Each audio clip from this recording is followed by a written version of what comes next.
विपक्षी गठबंधन का हाल बेहाल, मायावती की अलग चाल, यूपी में बाबा का दबदबा, 2024 में किसका दिखेगा रुतबा। नमस्कार, कैपिटल टीवी में आपका स्वागत है और मैं आपके साथ प्रिया बिस्ट।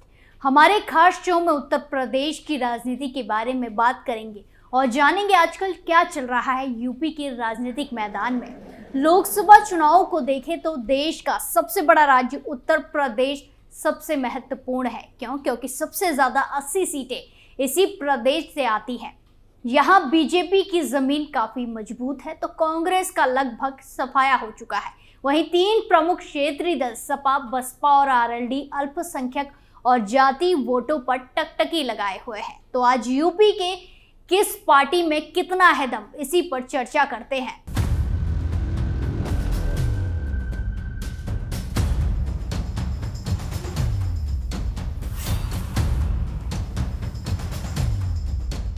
पिछले दो लोकसभा चुनावों 2014 और 2019 में बीजेपी की बहुमत वाली जीत की यात्रा में उत्तर प्रदेश का काफी महत्वपूर्ण योगदान रहा है। प्रधानमंत्री नरेंद्र मोदी खुद यहीं से चुनाव लड़ते हैं। इस कारण भी पूरे चुनाव में यूपी की चर्चा जोरों शोरों से होती रहती है।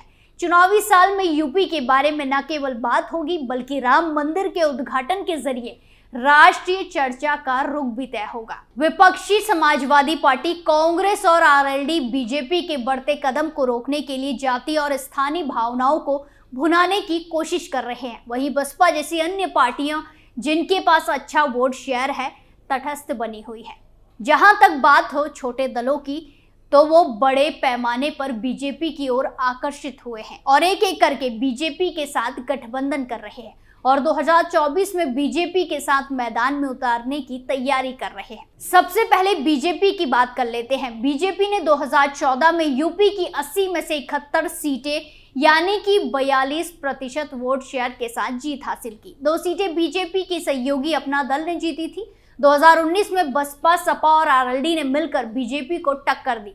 फिर भी पार्टी ने 62 सीटें बड़े अंतर से जीत ली और वोटों की हिस्सेदारी बढ़ाकर 50% हो गई। और अब 2024 में बीजेपी 2014 से भी बेहतर प्रदर्शन करना चाहती है। राम मंदिर का उद्घाटन एक ऐसा ध्रुव का इक्का है जिसके दम पर बीजेपी विपक्षियों को पूरी तरह चित करने की उम्मीद कर रही है और विपक्षी भी राम मंदिर से बौखलाए हुए हैं। हारी हुई सीटों पर बीजेपी का ज्यादा फोकस। वहीं पार्टी ने जल्दी काम करना भी शुरू कर दिया है। बीजेपी ने उन सीटों को पहचान की है जो उनसे यूपी में कभी नहीं जीती थी और जहां 2019 में हार मिली थी।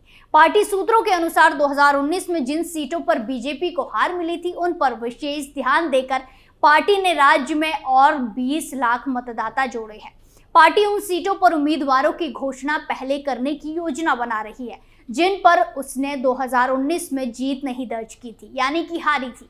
ये रणनीति हाल ही के विधानसभा चुनाव के दौरान पार्टी के लिए कारगर रही थी, इसीलिए इसे आगामी लोकसभा चुनाव में दोहराने चाहती है पार्टी।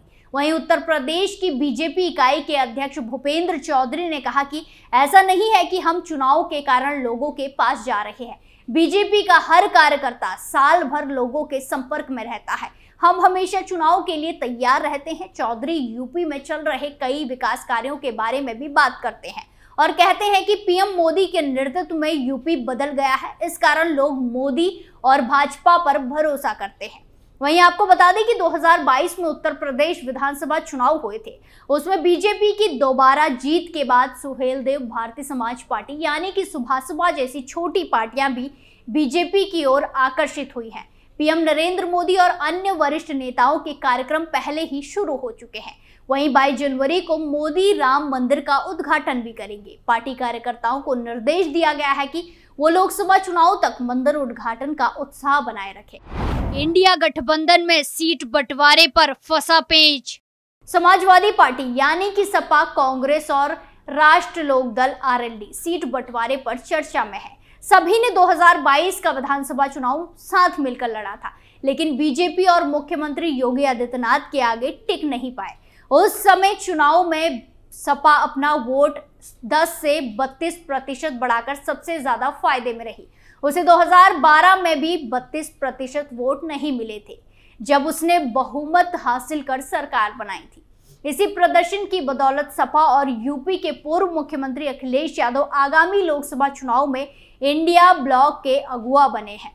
समाजवादी पार्टी की बात की जाए तो 2024 के लोकसभा चुनाव दरअसल 2027 के यूपी विधानसभा चुनाव का प्रोजेक्ट सैंक्शन है।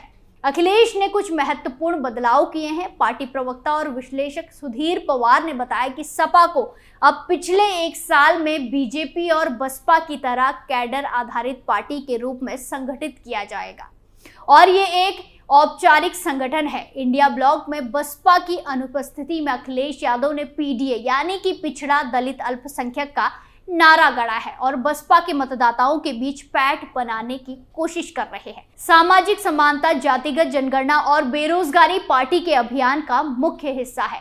पार्टी वर्तमान में उम्मीदवार चयन पर काम कर रही है, सर्वेक्षण चल रहे हैं और अखिलेश यादव व्यक्तिगत रूप से इस प्रक्रिया की निगरानी कर रहे हैं।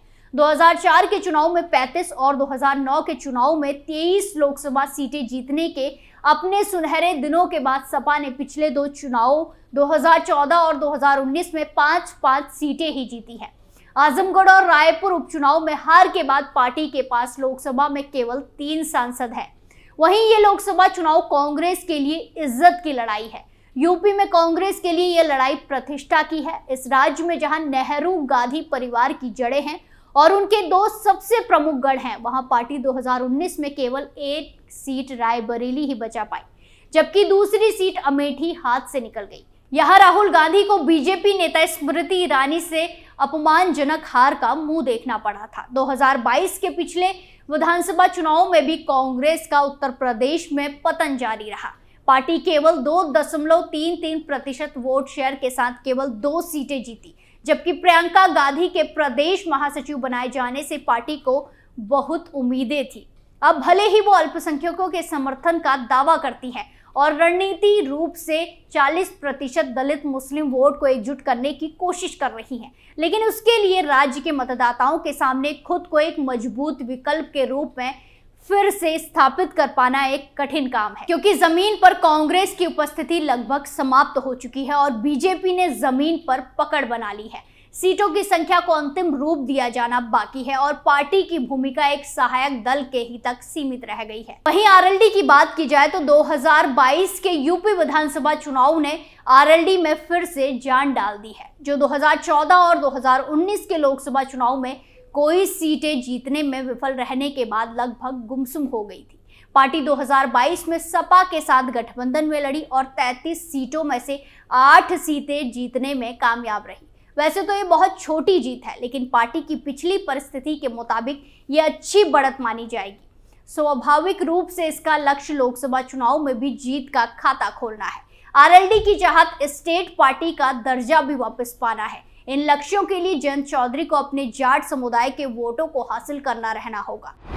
यूपी के मैदान से गायब हुई बसपा।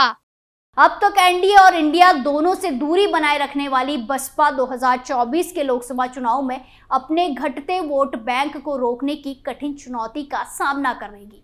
2014 के लोकसभा चुनाव में पार्टी को एक भी सीट पर जीत नहीं मिली थी, लेकिन 2019 में सपा और आरएलडी के साथ गठबंधन में उसने 10 सीटें जीत ली थी। हालांकि अनुसूचित जाति के मतदाता बसपा का मुख्य आधार बने हुए हैं, लेकिन पार्टी के अंदर में ही एमबीसी जातियों के लिए स्टेपनी वोट का तंज कसा जाता है। पार्टी के अधिकांश प्रमुख चेहरे जो अपनी जाति खासकर एमबीसी के बीच लोकप्रिय हैं, पहले ही बसपा छोड़कर सपा में शामिल हो चुके हैं।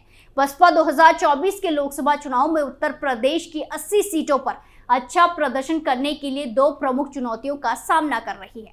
बसपा के लिए ये स्वाभाविक है कि वो पहले अपने अनुसूचित जाति के वोटों को बरकरार रखे।